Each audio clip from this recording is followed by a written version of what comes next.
오늘의 하나님의 말씀 창세기 11장 1절에서 9절까지 말씀입니다.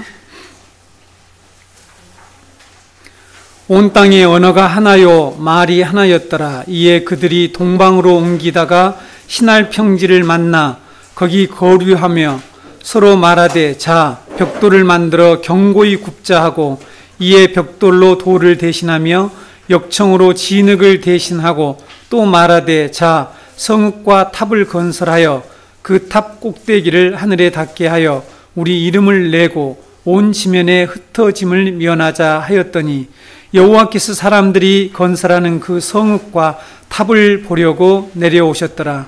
여호와께서 이르시되 이 무리가 한 족속이요 언어도 하나이므로 이같이 시작하였으니 이후로는 그 하고자 하는 일을 막을 수 없으리로다. 자 우리가 내려가서 거기서 그들의 언어를 혼잡하게 하여 그들이 서로 알아듣지 못하게 하자 하시고 여호와께서 거기서 그들을 온 지면에 흩으셨으므로 그들이 그 도시를 건설하기를 그쳤더라. 그러므로 그 이름을 바벨이라 하니 이는 여호와께서 거기서 온 땅의 언어를 혼잡하게 하셨음이니라. 여호와께서 거기서 그들을 온 지면에 흩으셨더라. 아멘. 지난주에 우리가 노아의 이 포도주 사건을 통해서 홍수 심판 후에 하나님 나라의 이 남은 백성인 대표인 이 노아의 8 가족을 통해서 하나님 나라의 새로운 시작을 하려고 할 때에 함이 반역함으로 인해서 그 나라가 다시 깨지게 되는 그런 사건에 대해서 우리가 말씀을 드렸습니다. 함의 반역 이후에 인간의 역사, 즉 인간들이 하는 일들이란 항상 하나님을 반역하고 하나님의 영원한 목적인 하나님 나라에 도전하는 그런 행동들을 하고 있습니다. 오늘 바벨탑 사건이 바로 대표적인 인간의 반역 사건이라는 것을 우리가 알 수가 있습니다. 바벨탑 사건을 이해하기 위해서 이 사건이 어떤 문맥 가운데 있는지를 우선 알아야 합니다. 여러분 창세기에는 10개의 톨레도 즉 족보가 있다고 그랬죠. 이 4번째 족보가 우리가 지난주에 읽었던 이 창세기 10장의 노아의 세 아들들의 족보입니다. 이 바벨탑 사건은 바로 이 4번째의 족보에 속해 있는 그런 내용이죠. 그러므로 이 4번째 족보와 관련해서 이 사건을 살펴보아야 되겠죠. 저자는 이 하나로 묶어서 지금 우리에게 뭔가 메시지를 전하고 있습니다. 4번째 이 톨레도트에서 함의 자손 니므롯이 등장한 것을 우리가 지난주에 살펴보았습니다. 그는 세상의 첫 용사였다라고 기록하고 있죠.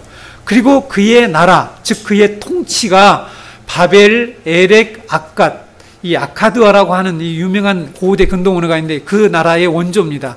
아카드어인데 아카드라고 하는 나라인데 우리 성경에는 아갓이라고 나와 있죠. 아갓, 갈레 그리고 시날 평지에 미쳤죠. 그의 통치가 누구의 통치가요? 니므롯, 함의 자손 니므롯의 통치가. 그는 여러 큰 도시를 건설했다라고 기록하고 있습니다. 이것이 바로 우리가 지난번에 살펴본 창세기 10장 8절에서 12절에 자세히 기록되어 있죠. 니므롯에 대한 이런 소개는 바벨론, 이 바벨탑 사건을 이해하기 위한 이 매우 좋은 자료가 된다는 사실입니다. 함의 자손 이 니므롯이라는 이름의 뜻이 무엇인가 하면 우리가 반역하리라 라는 뜻이에요. 이름이 되게 안 좋죠. 네. 하여간 그 자손의 이름을 어떻게 이렇게 똑같이 만들었는지 우리가 반역하라는 것이 이 니므롯이라고 하는 이름의 뜻입니다. 그래서 이 니므롯은 하나님에 대한 도전과 반역의 상징물인 바벨탑을 드디어 이 시날 평지에다가 세우게 되는 것이죠. 여러분 바벨이라는 이름이 10장 10절에서 처음 언급되고 있는데 구약의 다른 본문에서는 이 바벨론으로 번역하고 있습니다. 그래서 바벨과 바벨론은 같은 말이라는 것을 여러분들이 기억하시고 예레미야서나 나중에 대선지서에서 이 바벨론을 볼 때에 바벨을 기억하시면 되겠습니다. 바벨은 인간 우상화를 상징하는 말이죠. 물론 이 문자적인 뜻은 신의 문이라는 그런 뜻을 가지고 있습니다. 그들은 자신들이 바라던 이름 대신 혼잡케 하다는 이런 이 초라한 이름을 나중에 얻게 되고 마는데요. 바벨은 거룩한 하나님 나라에 대한 이 적대 도시라고 할 수가 있습니다. 그러니까 하나님의 거룩한 도시, 하나님의 도성에 대적하는 그런 도시, 안티시티죠. 그러니까 적대 도시라고 할 수가 있죠. 이스라엘 역사에서 바벨론이 그런 역할을 철저히 하고 있는 것을 볼 수가 있습니다. 하나님의 백성으로 상징되는 이 이스라엘을 대적하고 공격하고 포로로 삼는 일을 역사 가운데 하고 있죠. 그래서 우리가 이 바벨이라는 말을 잘 이해하셔야 됩니다. 하나님은 인간 우상화의 상징인 이 바벨론, 이 바벨탑을 역사 가운데서 완전히 붕괴시키는 일을 하시게 되죠. 심판하시게 되는 것이죠. 여러분, 오늘 본문 1절에 온 땅의 언어가 하나요 말이 하나였더라. 이제 우리가 본문으로 들어와서 살펴보겠는데요. 이 말씀 속에 담겨있는 의도가 무엇일까요? 온 땅의 언어가 하나였고 말이 하나였더라 라는 이 말씀 속에 어떤 의미, 어떤 저자가 우리에게 전하려고 하는 메시지가 있는가 하는 것을 우리가 묵상해 보기를 원합니다. 하나의 언어가 바벨탑 사건을 만들어내는 데에 중요한 역할을 했다라고 하는 의미가 들어있죠. 그렇죠? 이 언어가 단일화된 것, 하나의 언어가 이 바벨탑 사건과 아주 긴밀하게 연결되어 있다. 이 바벨탑 사건, 하나님을 도전하고 인간의 제국을 세우는 이 사건과 밀접하게 연관되어 있다는 사실을 여기에서 내포하고 있습니다. 온 땅의 언어가 하나였다는 것은 축복이었습니다. 그렇죠? 하나님의 축복이었죠. 언어의 이 가장 중요한 기능이 무엇이죠? 커뮤니케이션. 의사소통하는 것입니다. 또 하나는 이렇게 커뮤니케이션 뿐만 아니라 언어는 하나로 묶는 끈의 역할을 하는 거죠. 그렇죠? 사람들 하나로 묶는 이런 역할을 해줍니다. 이 언어가 같게 되면 한 공동체를 만들 수 있는 것이죠. 그렇죠? 네. 같은 언어를 가지게 되면 의사소통을 잘할 수 있을 뿐만 아니라 사람들이 같은 생각을 품게 되죠. 그래서 언어는 사상의 집이다. 이 생각의 집이다. 이런 표현을 쓰기도 합니다. 언어 속에는 그들의 이 사고와 생각이 담겨져 있다는 것이죠. 하나님은 하나의 언어로 온 땅을 하나님의 성전으로 만드는 일, 즉 하나님의 나라를 세우는 일을 할 수 있도록 하나의 언어를 주신 것이죠. 이 커뮤니케이션의 도구를 주셨다는 사실입니다. 하나의 언어로 하나님의 말씀을 선포하고 전함으로 하나님이 이 주신 명령, 하나님의 계획을 이루는 것, 이것이 하나님이 창조한 백성들의 사명이었죠.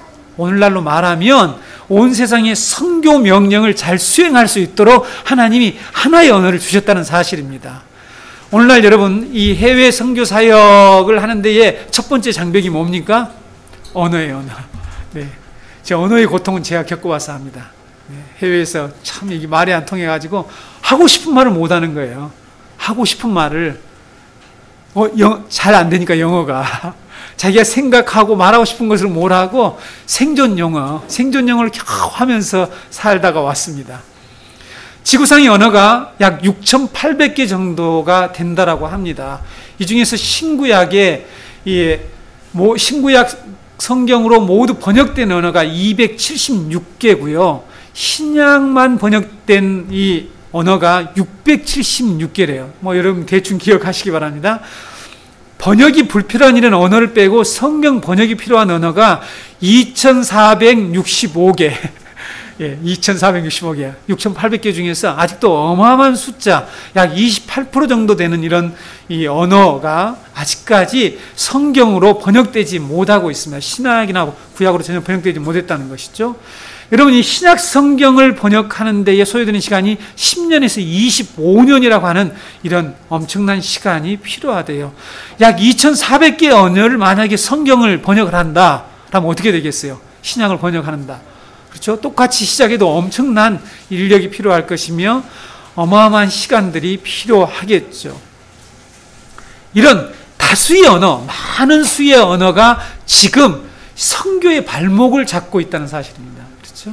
우리가 복음을 전하기 위해서는 먼저 성경이 번역돼야 되겠죠. 하나님의 말씀이 번역. 이것을 바로 성경 번역선교회, 위클리프 성서 번역선교회 하는 이 WBT랄지 한국의 GBT라고 하는 이런 선교 단체들이 이런 사역을 하고 있습니다. 하나님의 나라를 이 건설하는 데 있어서 하나의 언어를 하나님께서 주셨고 그 언어를 통하여서 하나님의 목적 계획을 세우려고 했는데, 오늘 이 바벨탑 사건은 하나의 언어를 주신 이 좋은 하나님의 축복을 가지고 하나님을 대적하고 자기의 왕국을 세우는 데 사용하고 있다는 것을 우리가 여기서 볼 수가 있죠.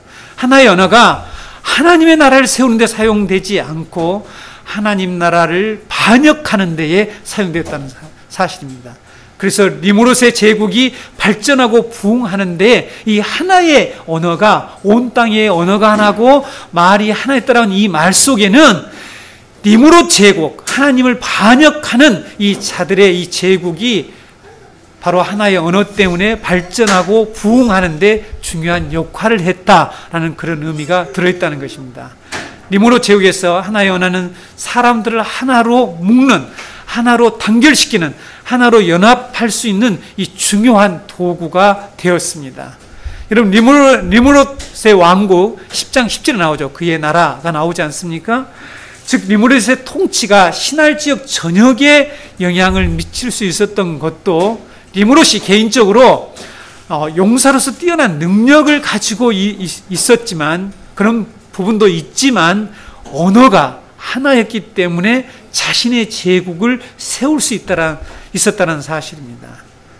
그래서 여러분, 일본이 우리나라를 이 강점에서 우리를 지배하려고 할 때 언어를 통일시키고 언어를 하나로 만들려고 다 창시계명이니 이런 일들을 하지 않습니까? 그렇죠. 그래서 모든 나라가 그 어떤 나라를 통치하기 위해서는 언어를 통일시키려고 하는 것이 그 통치자들, 독재자들, 이 점령자들의 목표라고 하는 사실이죠. 근데 이 언어를 가지고 결국 그들은 이 자기의 이 나라, 이 니무롯의 제국을 세우게 됐다는 사실입니다. 하나님 나라를 세우는 이 중요한 도구인 언어를 하나님의 나라를 반역하고 대적하는 데 사용했다라는 것이죠. 그들의 반역을 심판하기 위해서 하늘로부터 내려오신 하나님은 그들의 언어를 그래서 혼잡케 하셨다라고 말씀하고 있습니다. 하나의 언어는 하나님 나라 완성의 중요한 특징이었습니다. 자, 여러분, 언어가 하나로 되는 것은 하나님 나라의 중요한 특징입니다. 그 증거는 우리가 잘 알고 있죠. 여러분, 사도행전 2장에 오순절 날에 일어난 이 사건이 무엇이었습니까? 오순절 날 성령의 임재와 이 방언 사건이 일어나죠. 이 방언 사건은 바벨탑 사건으로 하나의 언어를 혼란케 된, 그렇죠? 그래, 하나님의 심판에 의해서 하나님이 언어를 완전히 사람들을 흩어버릴 뿐만 아니라 언어를 다양하게 많이 만들었죠. 혼잡케 하셨는데 하나님께서 다시 새로운 백성을 창조하시고 새로운 언어를 주신 사건, 하나의 언어로 통일시킨 사건이 바로 오순절 날에 일어난 사건입니다. 사도행전 2장 5절에서 13절을 제가 읽어드릴게요. 다시 한번 여러분들 들어보시기 바랍니다. 그때에 경건한 유대인들이 천하 각국으로부터 와서 예루살렘에 머물러 있더니 이 소리가 나매 큰 무리가 모여 각각 자기의 방언으로 제자들이 말하는 것을 듣고 소동하여 다 놀라 신기하게 여겨 이르되 보라, 이 말하는 사람들이 다 갈릴리 사람이 아니냐? 우리가 우리 각 사람이 난 곳 방언으로 듣게 되는 것이 어찌 됨이냐? 우리는 바데인과 메데인과 엘람인과 메소포타미아, 유대와 갑바도기아, 본도와 아시아, 부르기아와 밤빌리아, 애국과 및 구레네에 가까운 리비아 여러 지방에 사는 사람들과 로마로부터 온 나그네 곧 유대인과 유대교에 들어온 사람들과 그레데인과 아라비아인들이라 우리가 다 우리의 각 언어로 하나님의 큰 일을 말함을 듣는도다 하고 다 놀라며 당황하여 서로 이르되 이 어찌된 일이냐 하며 또 어떤 이들은 조롱하여 이르되 그들이 세술에 취하였다 하더라. 하나님의 구원이, 하나님의 나라가 이루어질 때 일어나는 현상에 대해서 깨닫지 못한 사람들은 그들을 조롱하고 술 취했다, 새술에 취했다 이런 얘기를 하지만 또 한편에서는 사람들이 당황하고 놀라는 그런 사건이 일어나고 있죠. 그렇죠? 우리는 놀라지 맙시다. 우리는 하늘나라에 갔을 때에 전 세계에서 몰려온 사람들이 말을 동시에 우리가 의사소통이 이루어지는 그 날이 올 것이라고 말씀하고 있죠. 각국에서 온 사람, 여기에 지금 여러 나라에서 온 사람들이 나오죠. 각국에서 온 사람들이 하나님이 행하신 이 구원의 큰 일을 전하는 사도들의 말씀을 알아들었다는 것입니다. 그래서 이게 어찌된 일이냐? 근데 그 어찌된 일이란 것은 바로 이미 하나님께서 구속이 완성될 때 하나의 언어로 통일시킬 것이라고 하는 것을 하나님께서 이미 여기서 보여주고 있는 것이죠. 근데 이것이 하나님 나라를 대적하는 자들에 의해서 사용되어 있기 때문에 하나님이 그것을 심판하셔서 언어를 이처럼 흩어버렸다는 사실을 우리는 오늘 바벨탑 사건에서 알 수가 있습니다. 오순절 날의 이 성령의 임재와 한 가지 언어로 통일된 사건은 바로 이 바벨탑 사건으로 분열된 언어가 그리스도의 십자가의 구속과 성령의 임재로 다시 하나가 되게 하는 이 하나님 나라의 새로운 백성이 창조되어서 하나님의 나라가 도래했다는 것을 증거하는 놀라운 표적이었다는 사실입니다. 여러분, 이 방언에 관한 문제도 이렇게 하나님 나라의 구속사적으로 해석하지 않고 뭐 방언이 하늘의 언어다, 하늘의 언어죠. 네. 그래서 여러 가지 이 논란이 있습니다. 뭐 성령을 받으면 반드시 방언을 해야 된다는 그런 주장을 펴는 교단도 있고요. 이 문제는 제가 별도로 나중에 다시 다루도록 하겠습니다만은 여러분 정확하게 이 사도행전의 사건의 의미를 우리가 이해해야 되겠죠. 오늘날에 하나님께서 하나님 나라와 하나님의 새 창조 사역을 위해서 허락해 주신 오늘날에 지금 우리들 가운데 하나님께서 그의 나라와 그의 의를 위해서, 즉 하나님의 이 새 창조 사역을 위해서 허락해 주신 이런 중요한 도구들을, 어떤 도구들이죠? 환경들, 축복들을 하나님을 배반하고 하나님의 나라를 대적하는 데 사용하는 영적인 니무롯과 같은 자들이 많이 있다는 것이죠. 있습니다. 우리들 가운데 자신에게 주어진 것들을, 자신의 욕망을 채우고 하나님의 나라를 대적하는 데 사용하는 사람들이 있죠. 그렇죠? 그래서 이 세상에 우리가 지난번에 살펴본 것처럼 온 세상에는 두 부류의 사람들, 저주받고 멸망받을 이 함의 자손들과 하나님의 언약 백성들이 살고 있다는 것입니다. 그래서 우리들이 늘 하나님이 주신 그 환경을 우리가 어떻게 사용하느냐, 그래서 우리의 기도가 그의 나라와 그의 의를 구한다고 할 때에 우리에게 주어지는 환경을 어떻게 하나님의 나라의 이 관점에 초점을 맞춰서 우리가 살아갈 것인가를 하나님께 늘 묻고 하나님의 능력을 구하는 것이 기도의 첫 번째 이 목표라는 사실을 우리는 알아야 되겠죠. 본문 2절에서 동쪽으로 옮기다가 신할 평지에서 정착해 하는 이런 이 바벨의 사람들을 볼 수가 있습니다. 여기서 그들이 동방으로 옮기다가로 되어 있는데 이 번역은 표준세 번역에서 다시 번역을 했죠. 사람들이 표준세 번역에서 이렇게 번역하고 있습니다. 사람들이 동쪽에서 이동하여 오다가, 자, 현재 우리 개정판하고 우리 현지 성경하고 이 성경하고 방향이 어떻게 되죠?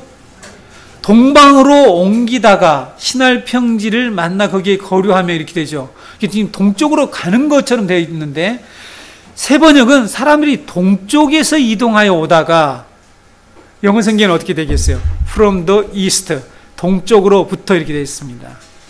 그래서 인터내셔널 스탠다드 버전이라고 하는 이 ISV라는 성경에서는 아예 서쪽으로 이주하였다 이렇게 되어 있어요. westward, 예, migrate westward 이렇게 되어 있어요. 죄송합니다. 영어를 써서. 이렇게 그냥 아예 서쪽으로 이주하였다 이렇게 되어 있어요. 그렇죠. 자, 왜 제가 이 성경의 번역의 문제를 여러분에게 말씀드리냐면은 사람들이 동쪽에서 이동하여 동쪽으로부터 지금 이주해 온다라고 하는 이 내용이 매우 중요한 의미를 가지고 있다는 것입니다. 창세기 3장을 강론하면서 제가 동쪽에 대해서 말씀드렸죠. 그렇죠? 동쪽은 에덴 동산을 들어가는 문이 어디에 있었다고 그랬죠? 동쪽에 있었다고 그랬죠. 성경에서 해가 뜨는 방향, 이 동쪽은 언제나 그리스도와 관련되어 있다고 말씀드렸습니다. 스가랴서 14장 4절에 보게 되면 그날에 그의 발이 예루살렘 앞 곧 동쪽 감람산에 서실 것이요, 감람산은 그 한가운데에서 동서로 갈라져 매우 큰 골짜기가 돼서 산 절반은 북으로 절반은 남으로 옮기게 된다. 이걸 또 대한민국 태백산맥에서 뭐 동과 남으로 나눠졌다, 이렇게 대한민국이 뭐 영적 예루살렘이다 뭐 이렇게 또 해석하는 좀 이렇게 웃기는 사람들이 있는데, 그런 얘기가 아니고요.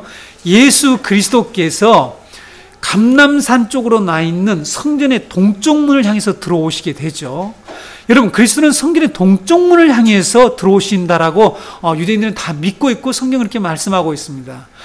우리가 최근에 에스겔서에 묵상한 것처럼 에스겔 선지자의 성전 환상에서도 여호와의 영광이 동쪽에서부터 온다고 그랬죠. 그래서 동문을 통해서 성전으로 들어가서 성전 안에 가득하게 되었다라고 에스겔서 43장 2절에서 5절에 기록되어 있는데 읽어드리겠습니다. 이스라엘 하나님의 영광이 동쪽에서부터 오는데 하나님의 음성이 많은 물소리 같고 땅은 그 영광으로 말미암아 빛나니 그 모양이 내가 본 환상 곧 전에 성읍을 멸하려 올 때에 보던 환상 같고 그발 강가에서 보던 환상과도 같기로 내가 곧 얼굴을 땅에 대고 엎드렸더니 여호와의 영광이 동문을 통하여 성전으로 들어가고 영이 나를 들어 데리고 안뜰에 들어가시기로 내가 보니 여호와의 영광이 성전에 가득하더라. 그렇죠? 자, 동쪽은 예수 그리스도와 관련이 되어 있죠. 그렇죠? 그래서 지난번에 동쪽 문에 대한 설명을 말씀드렸습니다. 그런데 여러분, 오늘 본문, 오늘 이 바벨 사람들은 지금 동쪽에서부터 점점 멀어져 가고 있다는 사실을 볼 수가 있다는 거죠. 그렇죠? 동쪽으로부터 이주해서 온다니까요. 이런 행동은 그들이 점점 하나님의 구원으로부터, 하나님 나라로부터 지금 멀어지고 있다는 것을 보여주는 증거라는 사실입니다. 그들이 하나님으로부터 이처럼 멀어져서 점점 멸망의 길로 가고 있는 것을 볼 수가 있죠. 시편 73편 27절에 무릇 주를 멸리하는 자는 망하리니 음녀같이 주를 떠난 자는 주께서 다 멸하셨나이다. 이런 말씀이 있습니다.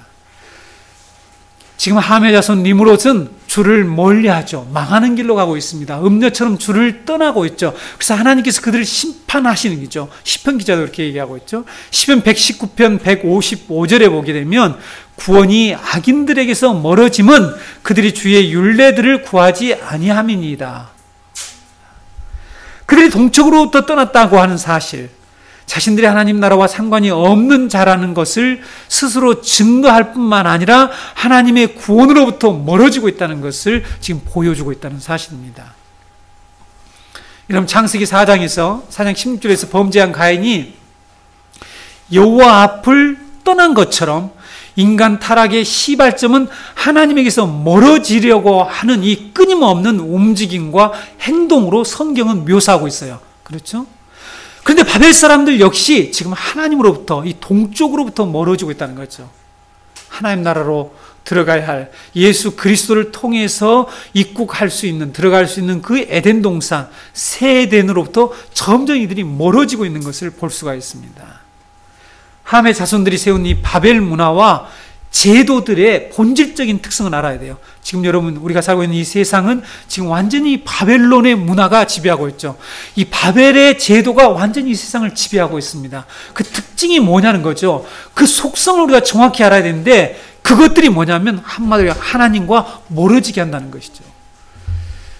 그렇죠? 오늘날 우리가 가지고 있는 이 스마트한 문화들, 계속 하나님과 멀어지게 하고 있죠. 그렇죠? 이 스마트 기기들이 하나님과 멀어지는데 딱 좋은 것 같아요. 저도 해보니까 계속 끊임없이 묵상하며 기도하는데, 예, 스마트폰을 계속 묵상하고 기도하는 사람이 너무 많잖아요. 계속 우리나라의 모든 이 대중교통을 타면 모든 사람들이 엎드려 기도하는데 누구를 향해서 기도하냐면 스마트폰 신을 향해서 기도를 하고 있다고 합니다. 물론 그것이 우리에게 유용하게 쓰는 거죠. 물론 그 자체가 뭐 사탄이다, 악이다 하는 것은 좀 저급한 수준의 해석이고요. 우리는 어떤 것을 어떻게 사용하는 거죠. 하나님이 만들어진 이 하나의 언어도 니므롯 제국에서는 하나님을 대적하고 도전하는 데 사용하죠. 그러나 우리가 하나의 언어를 통해서 하나님의 나라 사역을 할 수 있다는 거죠. 이 도구가 어떻게 사용되느냐 하는 이것이 중요한 문제라는 거죠. 그래서 우리는 이것을 정체를 분명히 알아야 됩니다. 여러분, 바벨론 문화의 제도들, 여기에 우리가 속아 넘어가지 않아야 된다는 거죠. 하나님과 멀어지게 만드는 것이 바벨론 문화의 특징이라는 사실을 알아야 합니다. 인간 도시 바벨을 꼭 닮은, 지금 우리가 살고 있는 이 세상의 문화에 두드러진 이 현상, 하나님으로부터 등을 돌리게 만든다는 것입니다. 하나님을 멀리하게 만든다는 사실을 우리가 꼭 기억해야 됩니다. 그래서 우리 성도들은 정신을 차리지 않으면 하나님을 멀리하게 만드는 이 사탄의 문화에 속아서 하나님과 점점 거리를 두게 되고, 우리들은 점점 이 구원으로부터 멀어지는 그런 삶을 살 수도 있다는 사실입니다. 누가 끝까지 남게 될 하나님의 백성인가, 누가 바벨론과 함께 멸망할 자들인가를 알아볼 수 있는 그 길은 누가 하나님을 가까이 하느냐, 누가 하나님과 멀어지고 있는가를 보면 구별할 수 있습니다. 실제로 그렇죠. 여러분, 이 니므롯 제국을 보면은 그리 동쪽으로부터 이 동쪽을 등을 지고 지금 반대 방향으로 나가고 있죠. 그렇죠? 셈 족속들은 동쪽 산에 모였다고 지난주에 우리가 족보에서 배웠지 않습니까? 특징이 이렇게 동쪽을 가지고 있는 중요한 이 구속사적 의미가 이렇게 있다는 거죠. 이 시대 많은 교인들이 주일날 겨우 한 번 예배를 드리는 것으로 신앙생활을 잘 하는 것으로 스스로 위로, 좌의를 하는 것을 볼 수가 있습니다. 지금 우리가 그런 시대에 살고 있죠. 예전에 우리는 오직, 물론 우리가 예배를 얼마나 참석하느냐, 예배에 열심히 참석하느냐 안 하느냐, 그것 자체가 우리의 신앙의 참석 횟수가, 꼭 예배의 이 참석 횟수가 우리의 신앙에 결정적으로 우리의 신앙을 바르게 세우는 그런 역할을 한다고 보지 않습니다. 이단들은 열심히 다니니까. 그러나 여러분, 우리가 하나님을 멀리 하느냐 하지 않느냐 하는 이 문제는 우리의 삶의 초점이 어디에 있느냐 하는 이 문제라는 것이죠. 어디에 두고 있느냐 하는 이 문제입니다. 우리가 일주일에 한 번 예배를 드리고 나머지 많은 시간에 정말 하나님 나라를 위해서 일을 하는 사람이 있어요. 그래서 예배를 참석하지 않을 수 있습니다. 저는 그거에 대해서 전혀 문제가 없다라고 생각하는 목사예요. 그렇죠? 그가 정말 하나님의 나라의 원리를 따라서 하나님 나라를 위해서 지금 자기가 하고 있는 그 일에 종사하고 있습니다. 그 일 때문에 그 일을 충실히 하다 보니까 수요 예배를 참석하지 못할 수도 있어요. 금요 예배를 나오지 못할 수도 있습니다. 그러나 많은 사람들이 한 번의 예배를 드린 것으로 만족하고 나머지 날은 하나님과 상관없는 그런 계획과 목표를 가지고 자기의 왕국을 열심히 세워나가고 있다라면 그것은 분명히 하나님과 멀어지는 그런 이 시대의 이 바벨 문화의 특징을, 우리에게 그런 현상을 우리에게 보여준다는 것입니다. 우리 정원 가족들은 거의 100% 가깝게 우리 어른들, 청소년들 빼놓고 예배에 참석하고 해서 말씀을 배우기에 힘쓰고 있기 때문에 영적으로 건강한 공동체라 생각합니다. 그러나 이 시대 많은 교회들에서 두드러진 이 현상, 이 동쪽을 떠난 바벨 사람들의 모습을 볼 수가 있다는 사실입니다. 이들이 이처럼 하나님과 멀어져서 한 일이 무엇입니까? 그들이 동쪽을 떠나서 무엇을 했느냐는 거죠. 3절, 4절을 보게 되면 그들의 한 일과 그들의 목표가 분명하게 기록되어 있죠. 그들은 동쪽을 떠나 시날 평지에 정착을 해서 거기서 무슨 일을 합니까? 견고한 벽돌을 굽고 역청을 만들어서 성과 탑을 건설하는 일을 공모했습니다. 공모. 자, 우리가 이렇게 하자 그랬잖아요. 공모를 했다는 거죠. 이들의 모습은 어디에서 많이 본 행동이죠. 어디에서 많이 본 행동입니까? 네. 홍수 이전에 여호와 앞을 떠난 가인이 노 땅에 거주하면서 성을 건설했잖아요. 가인의 모습이 지금 반복되고 있는 것입니다. 바벨의 사람들은 성을 건축할 뿐만 아니라 물론 탑을 건설하고 그 탑 꼭대기를 하늘에 닿게 하려는 계획을 세웠죠. 그들은 단순히 탑을 건설하는 것이 아니라 하늘에 닿게 한다. 즉 하늘과 연결된 탑을 건축하려고 했습니다.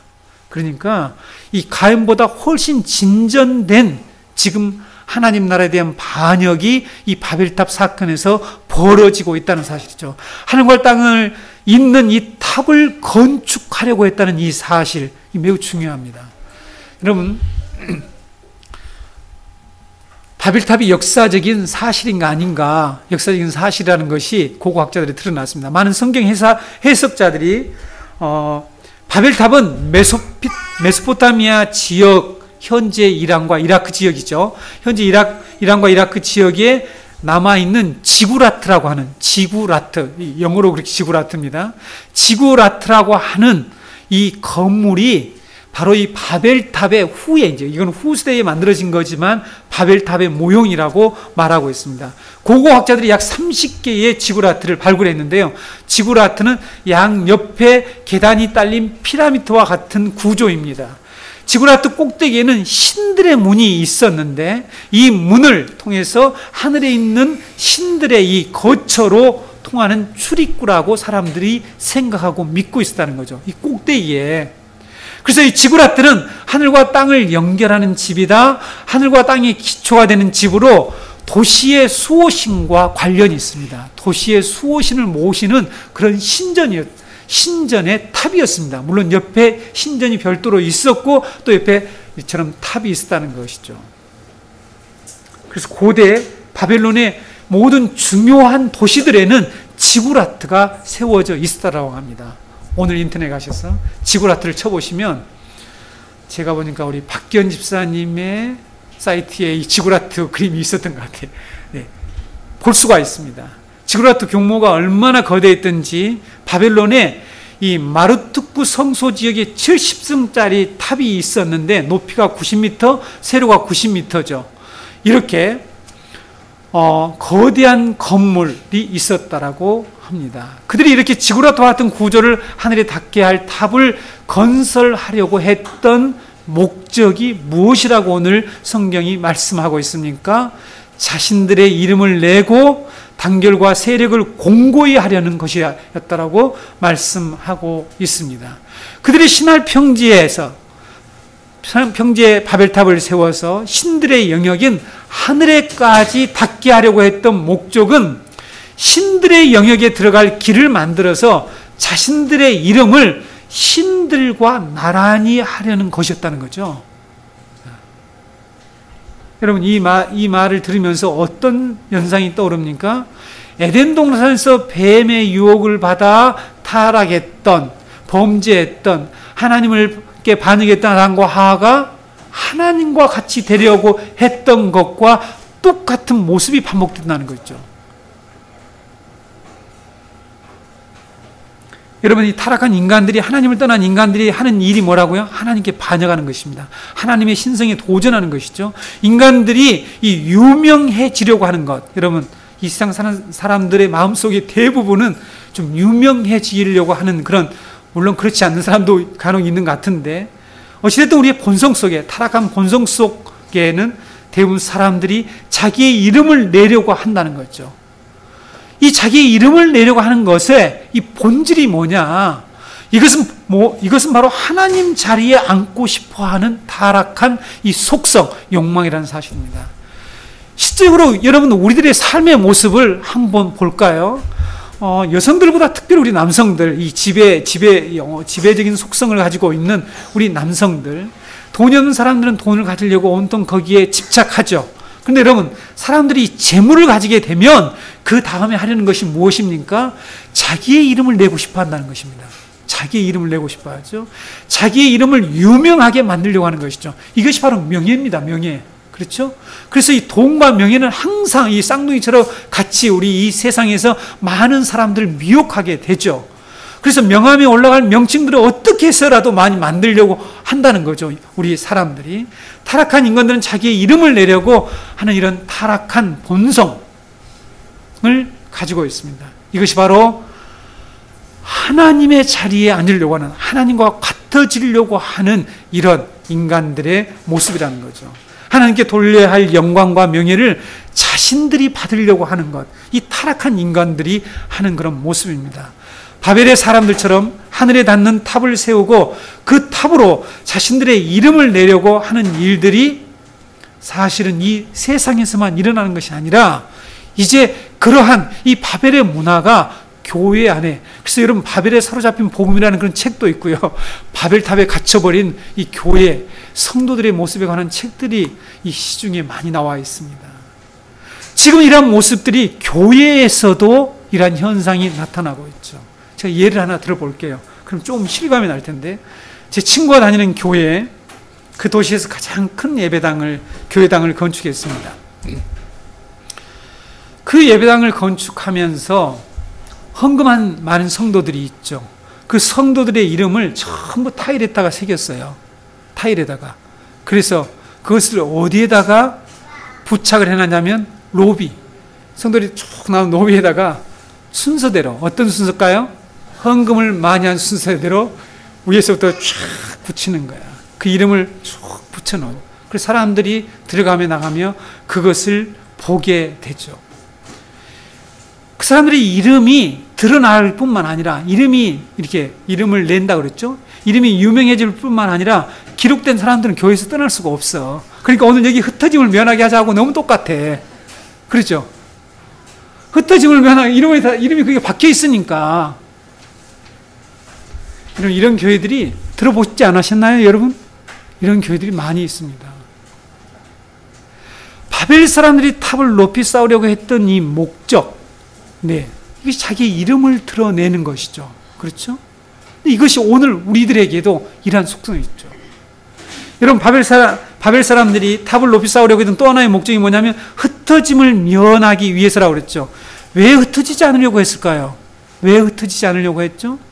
많은 성경 해석자들이 하나님의 명령인 땅에 충만한 명령을 수행하지 않는 그런 모습으로, 즉 수행하기 싫어서 이런 일을 했다라고 해석하는데 저는 동의를 하지 않습니다. 지금 많은 해석자들이 이 내용을 얘기하죠. 하나님이 생육하고 번성하고 충만하라고 그랬는데 그것을 거역하는 행위다라고 해석하는데 저는 그렇게 보지 않습니다.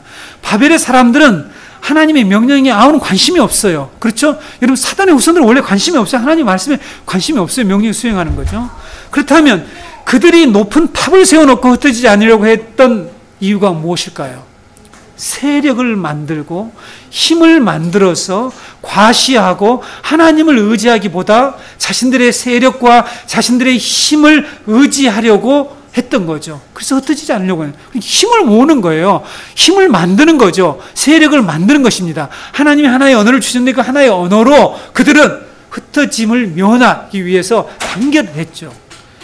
여러분 주위를 한번 둘러보면 사람들이 어떤 일을 합니까? 어떤 조직을 만들어 놓고 사람들을 모아서 거기에 힘이 생기면 거기에 또 돈도 많이 모이면, 네?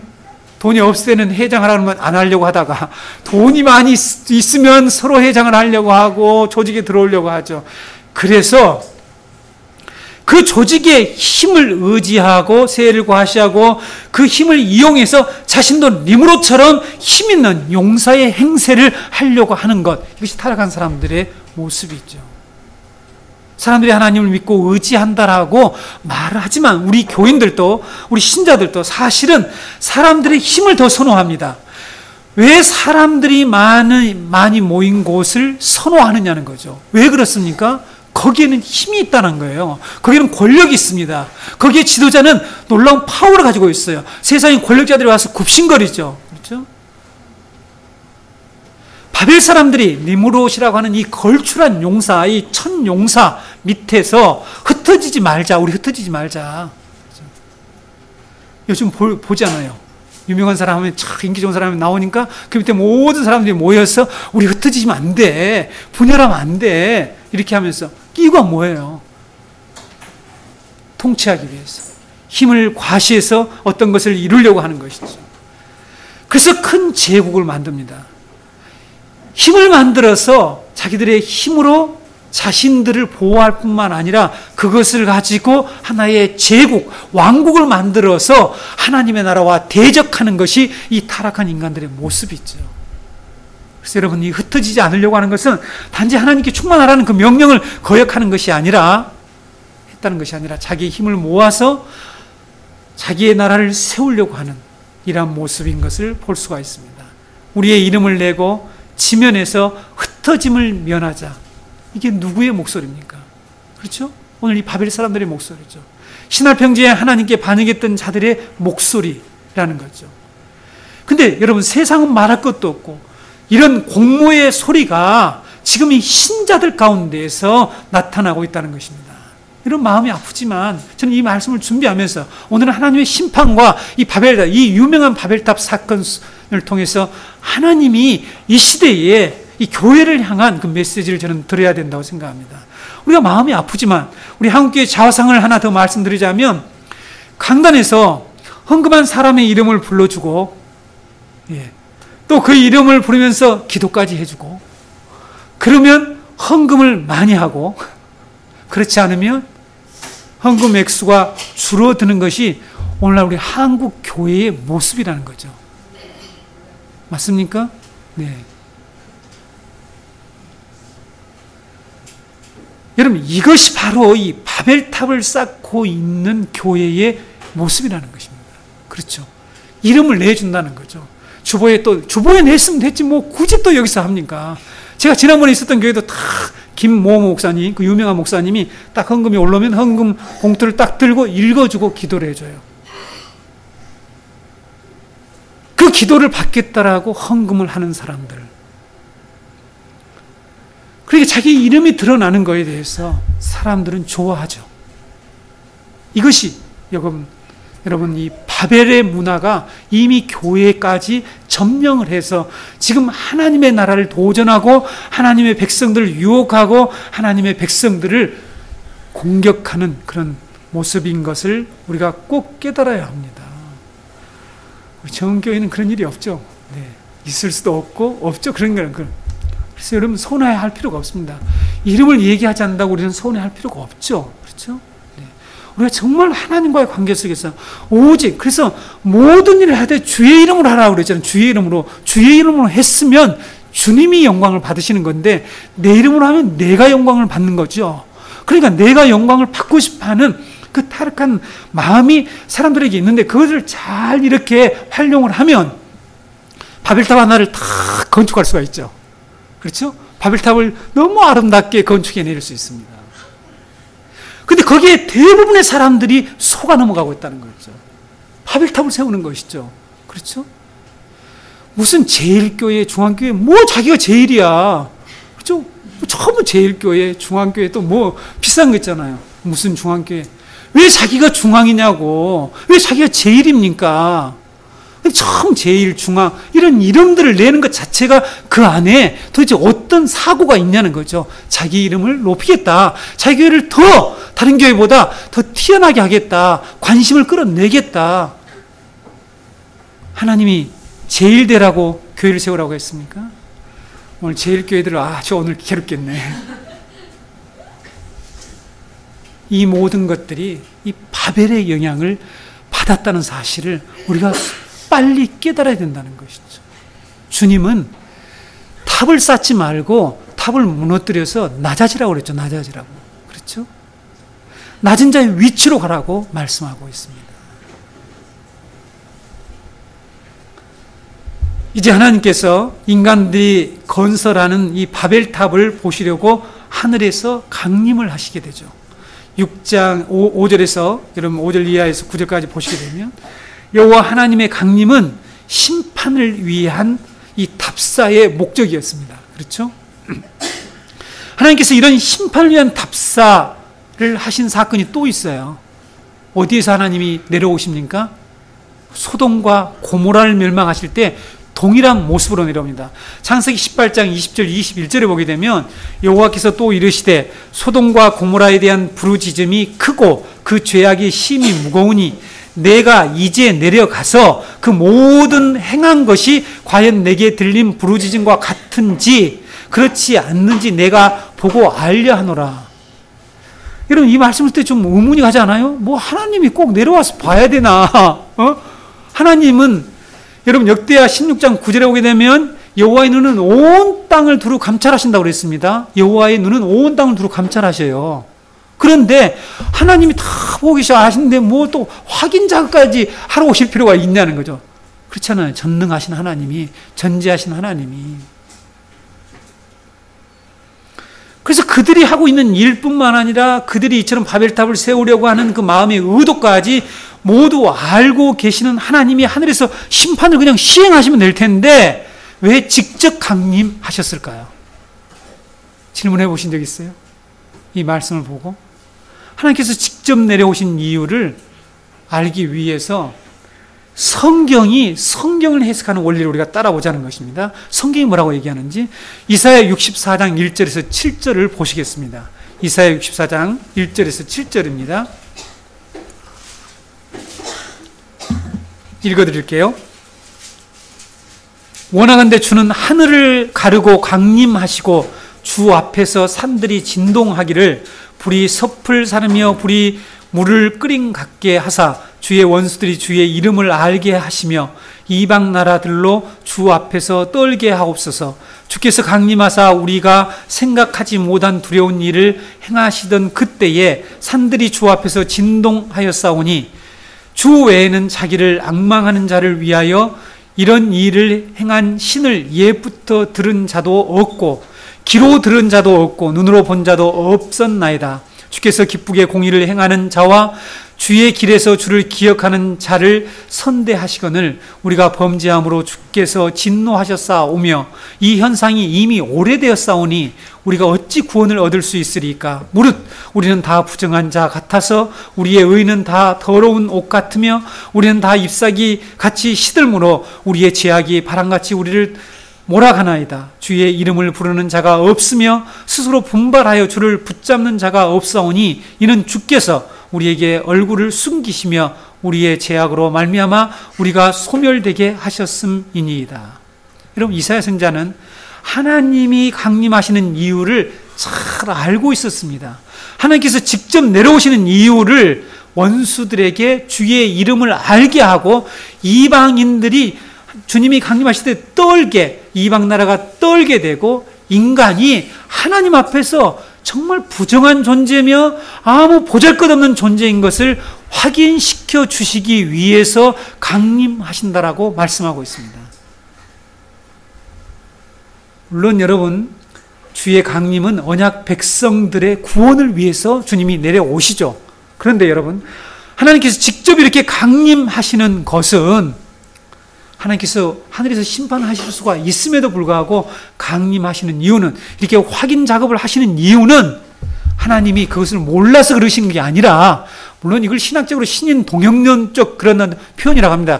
인간과 같은 그런 모습의 하나님을 그린다라는 것을 신인 동형론적이라고 말하는데, 그런 의미는 빼고 왜 하나님께서 직접 내려오셨는가 하면 하나님께서 사람들에게 반드시 확인시켜 줄 게 있다는 거죠. 그게 뭐냐면 바로 주의 이름을 알려주려고 하는 거죠. 하나님이 어떤 분이신 것을 그들에게 알게 해서 그들로 하여금 떨게 하고 그들에게 하나님의 존재를 가르쳐 주실 뿐만 아니라 우리 인간이 얼마나 아무리 단결하고 아무리 높은 탑을 쌓아도 그들은 쉽게 사라지는 일이 풀과 같은 그런 존재라고 하는 것을, 시들어버리는 그런 존재라고 하는 것을 하나님이 확인시켜주기 위해서 강림하신다는 것을 이사야 선지자가 말씀하고 있습니다. 여호와 하나님의 강림은 이 종말의 중요한 특징이라는 사실을 우리가 기억해야 됩니다. 여호와의 강림은 장차 오늘 하나님께서 이 바벨탑에 강림하신 이 사건, 이것은 장차 세상 종말에 오실 그리스도의 강림의 원형, 프로토타입이라고 하는데 원형입니다. 원형이 되는 사건이죠. 그렇죠? 그래서 오늘 이 바벨탑 사건에서는 그리스도가 심판을 하러 오시는 분으로 나타나고 있다는 사실입니다. 본문 7절을 보게 되면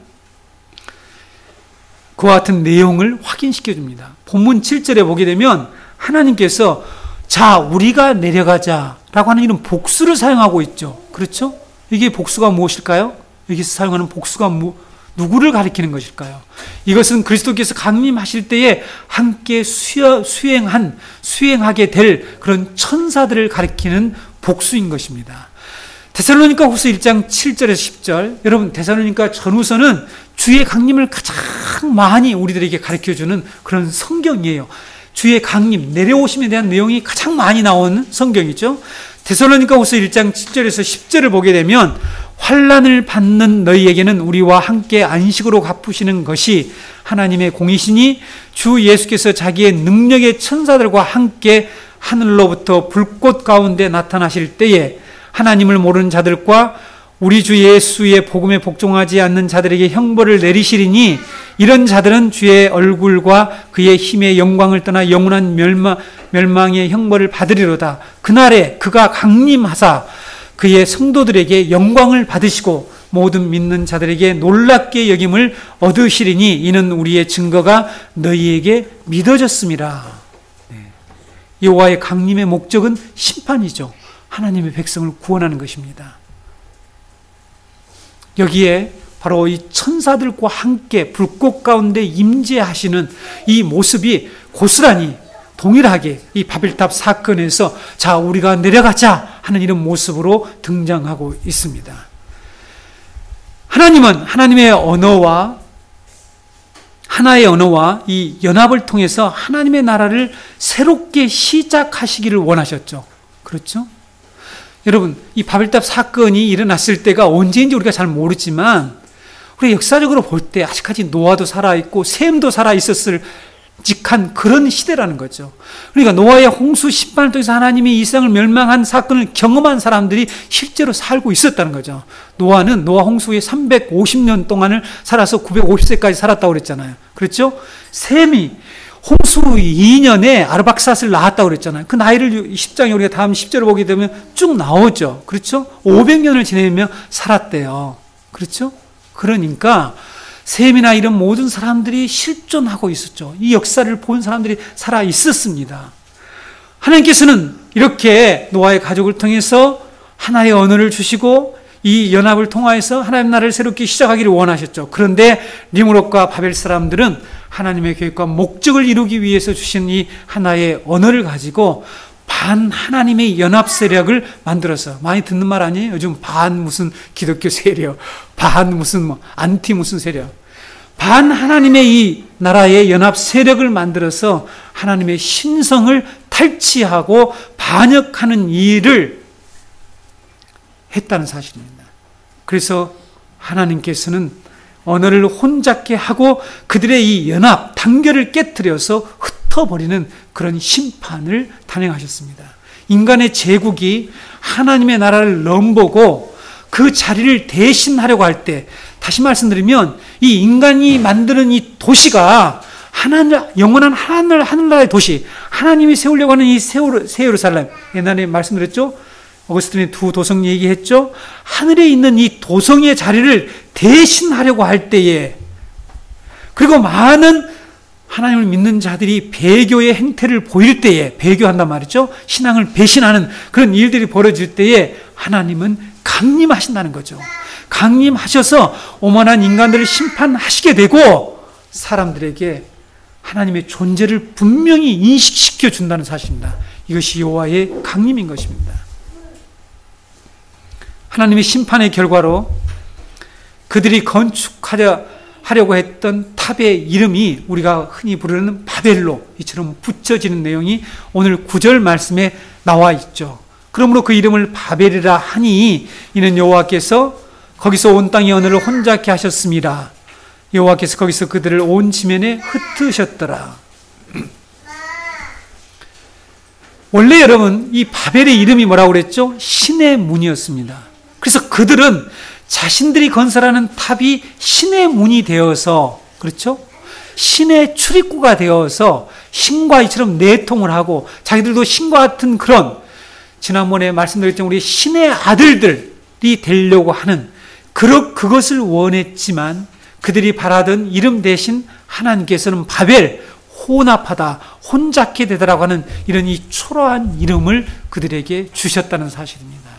성도 여러분, 세상 사람들은 열심히 지금 바벨탑을 쌓고 있습니다. 그렇죠?